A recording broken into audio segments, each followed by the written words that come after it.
Well, we've told you about the town of Palisades' plans to move its sewage operations to Clifton Sanitation District.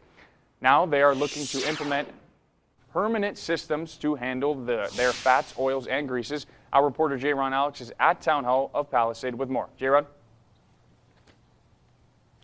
Thank you, Parker. The town of Palisade must comply with standards set by the Colorado Department of Public Health and Environment in order to move its wastewater operations to the Clifton's Sanitation District.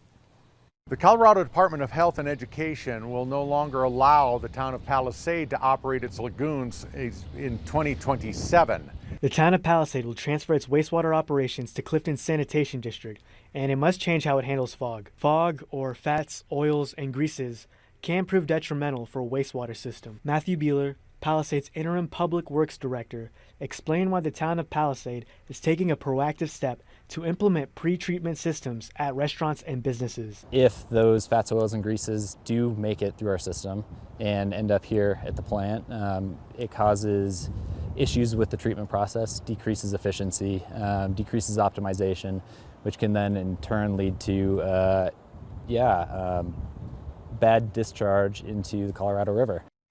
We are regulated and required to discharge water that is as clean or cleaner than what's already there. Implementing grease traps or interceptors at restaurants and businesses would help the town of Palisade meet regulatory standards and ensure the health and safety of its community. At the end of the day, what we're trying to do is protect public health, protect our environment, and just make everybody's lives better. You know, I really admire the way staff has worked on this. I mean, it's something that we have to do as a town of Palisade. It's not something we want to do.